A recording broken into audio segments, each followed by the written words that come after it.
Ikasampung kabanata. Sinabi ni Jesus, Tandaan ninyo, ang pumapasok sa kulungan ng mga tupa ng hindi sa pinto nagdaraan, kundi umaakyat sa di dapat pagdaanan, ay magnanakaw at tulisan. Ang tunay na pastol ay sa pintuan nagdaraan.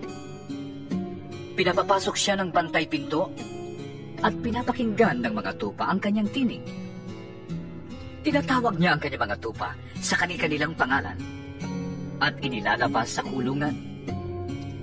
Kapag nailabas na, siya'y nangunguna sa kanila at sumusunod naman ang mga tupa sapagkat nakikilala nila ang kanyang tinig. Hindi sila sumusunod sa iba, kundi patakbong lumalayo sapagkat hindi nila nakikilala ang tinig ng iba. Sinabi ni Jesus ang talinhagang ito, ngunit hindi nila naunawaan ang ibig niyang sabihin. Kaya't muling sinabi ni Jesus, Tandaan ninyo, ako ang pintuang dinaraanan ng mga tupa. Ang mga nauna sa akin ay mga magnanakaw at mga tulisan. Ngunit hindi sila pinakinggan ng mga tupa. Ako ang pintuan. Ang sino mang pumapasok sa pamamagitan ko'y maliligtas. Papasok siya't lalabas at makakatagpo ng pastulan. Kaya lamang dumarating ang magnanakaw ay upang magnakaw, pumatay at magwasak.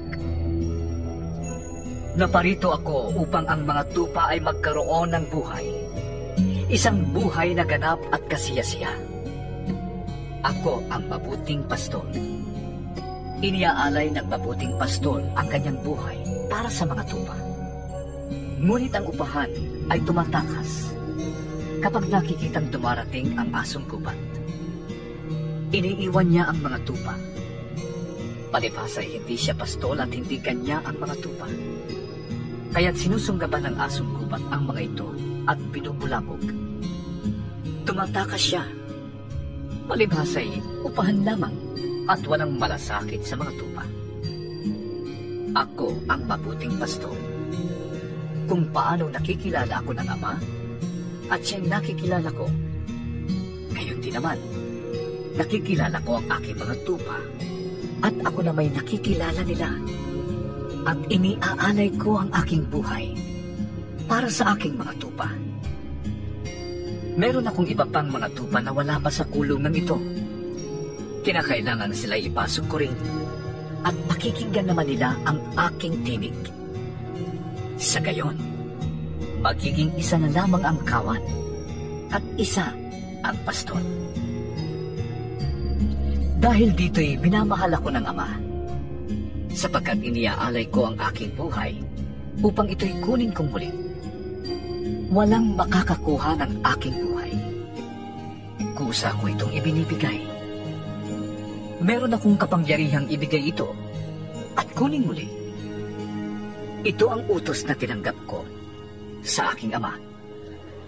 dahil sa mga pananalitang ito, hindi na naman nagkaisa ng palagay ang mga Hudyo. Marami sa kanila ang nagsabi, Sinasaniban siya ng demonyo at nababaliw. Ha! Bakit kayo makikinig sa kanya? Sinabi naman ng iba, Hindi makakapagsalita ng ganoon ang isang sinasaniban ng demonyo. Nakakapagpagaling ba ng bulag ang demonyo? Taglamig na noon at kasalukuyang ipinagdiriwang sa Jerusalem ang pista ng pagtatalaga ng templo. Habang naglalakad si Jesus sa templo, sa portiko ni Solomon, pinaligiran siya ng mga Hudyo at sinabi sa kanya, Hanggang kailan mo kami ilalagay sa alanganin? Kung ikaw ang Mesyas, sabihin mo na ng tuwiran. Sumagot si Jesus, Sinabi ko na sa inyo, ngunit ayaw ninyong maniwala. Ang mga ginagawa ko sa ngalan ng aking Ama ang nagpapatotoo tungkol sa akin. Ngunit ayaw ninyong maniwala sapagkat hindi kayo kabilang sa aking mga tupa. Nakikinig sa akin ang aking mga tupa. Nakikilala ko sila at sumusunod sila sa akin. Binibigyan ko sila ng buhay na walang hanggan at kailanmay di sila mapapahamak Hindi sila maaagaw sa akin ninuman.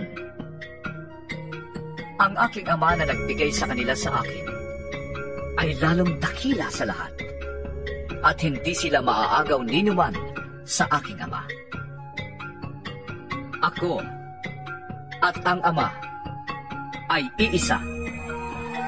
Ang mga pinuno ng mga Hudyo'y muling dumampot ng bato upang batuhin siya. Kaya't sinabi sa kanila ni Jesus, Marami akong mabubuting gawang ipinakita sa inyo mula sa Ama. Alin ba sa mga ito ang dahilan at ako'y inyong babatuhin? Sumagot ang mga pinuno ng mga Hudyo. Hindi dahil sa mabubuting gawa, kaya ka namin babatuhin. Kundi dahil sa paglapastangan mo sa Diyos. Sapagkat nagpapanggap kang Diyos, ngunit tao ka lamang. Tumugon si Jesus. Hindi ba nasusulat sa inyong kautusan? Sinabi ko, mga Diyos kayo. Mga Diyos ang tawag ng kautusan sa mga pinagkatiwalaan ng salita ng Diyos at hindi maaaring pawalang bisa ang sinasabi ng kasulatan. Ako'y hinirang at sinugo ng Ama. Paano ninyo ngayon masasabing nilalapastangan ko ang Diyos dahil sa sinabi kong ako ang anak ng Diyos? Kung hindi ko ginagawa ang mga ipinagagawa ng aking Ama, huwag ninyo kong paniwalaan. Ngunit kung ginagawa ko yan, ang aking mga gawa ang inyong paniwalaan. Kung ayaw man ninyong maniwala sa akin. Sa gayon, matitiyak ninyong nasa akin ang Ama at ako'y nasa Kanya. Tinangka na naman nilang dakpin si Jesus, ngunit siya'y nakaalis. Muling pumunta si Jesus sa ibayo ng Jordan sa puok na dating pinagbabautismohan ni Juan. Habang naroroon siya'y maraming lumalapit sa kanya. Sinasabi nila, Si Juan ay walang ginawang himala. Ngunit, totoo lahat ang sinabi niya tungkol sa taong ito. At nooy maraming nanalig kay Jesus.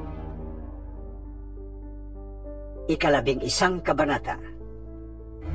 May isang lalaki sa Betania na ang pangalan ay Lazaro. Kasama niya sa bahay ang kaniyang mga kapatid na sina Maria at Marta.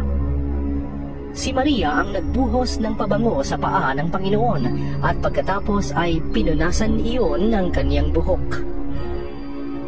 Nagkasakit si Lazaro, kaya't nagpasabi kay Jesus ang magkapatid.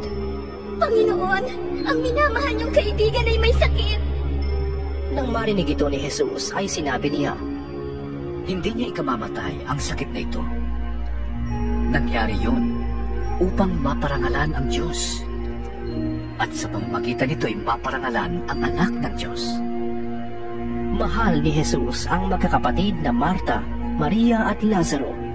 Gayunman, nagpalipas pa siya doon ng 2 araw mula nang mabalitaang may sakit si Lazaro. Pagkatapos, sinabi niya sa kaniyang mga alagad, Magbalik tayo sa Judea. Guro, sagot ng mga alagad, hindi po ba't kamakailan lamang ay pinagtangkaan kayong batuhin ng mga pinuno ng mga Hudyo? Bakit pupunta na naman kayo doon? Sinabi ni Jesus, Hindi ba may 12 oras sa maghapon? Hindi matitisod ang lumalakad kung araw, sapagkat nakikita niya ang nagbibigay liwanag sa daigdig na ito. Subalit natitisod ang lumalakad kung gabi, sapagkat wala na siyang liwanag. Idinugtong pa ni Jesus, Natutulog ang kaibigan nating si Lazaro. Pupunta ako upang gisingin siya. Panginoon, kung natutulog lang po siya, ay gagaling siya. tugon ng mga alagad. Ang ibig sabihin ni Jesus ay patay na si Lazaro. Ngunit ang akala ng mga alagad ay talagang natutulog lamang ito. Dahil dito'y tuwirang sinabi ni Jesus, Patay na si Lazaro. Ngunit alang-alang sa inyo, ako'y nagagalak na wala ako roon. Sapagkat dahil dito, kayo'y mananalig sa akin. Tayo na, punta natin siya. Niyaya ni Tomas na tinatawag na kambal ang kaniyang mga kasama. Sumama tayo sa guro. Mamatay tayong kasama niya. Pagdating ni Jesus, nalaman niyang 4 na araw nang nakalibing si Lazaro. May 3 kilometro lamang ang layo ng Jerusalem sa Betania, kaya't maraming taga-Jerusalem ang dumalaw kina Marta at Maria upang makiramay sa pagkamatay ng kanilang kapatid. Nang mabalitaan ni Marta na dumarating si Jesus, sinalubong niya ito, ngunit si Maria na may naiwan sa bahay. Sinabi ni Marta, Panginoon, kung kayo po ay narito, sana'y buhay pa ang kapatid ko. Ngunit nalalaman kong kahit ngayon ipagkakaloob sa inyo ng Diyos ang anumang hingin ninyo sa Kanya. Muling mabubuhay ang iyong kapatid. Sabi ni Jesus.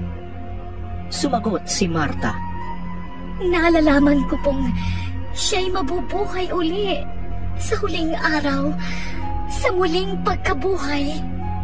Sinabi sa kanya ni Jesus, Ako ang muling pagkabuhay at ang buhay.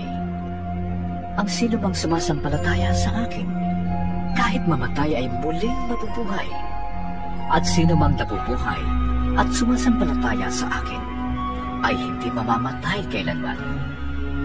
Naniniwala ka ba sa sinabi ko? Opo, Panginoon. sagot niya.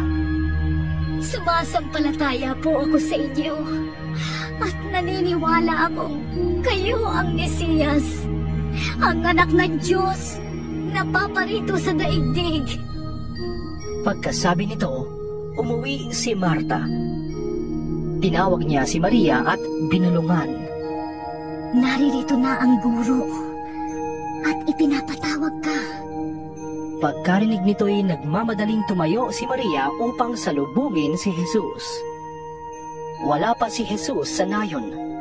Naroon pa siya sa lugar kung saan niya nasalubong si Marta. Nang makita ng mga nakikiramay na Hudyo na si Maria'y nagmamadaling tumindig at lumabas, siya'y sinundan nila. Akala nila'y pupunta siya sa libingan upang umiyak. Pagdating ni Maria sa kinaroroonan ni Jesus, nagpatira pa siya sa paanan nito.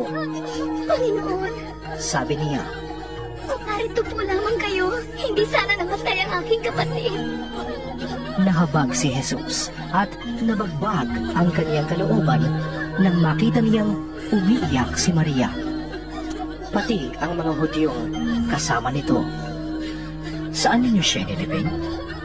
Tanong ni Jesus. Sumagot sila. Panginoon, halika kayo, tingnan ninyo. Umiyak si Jesus.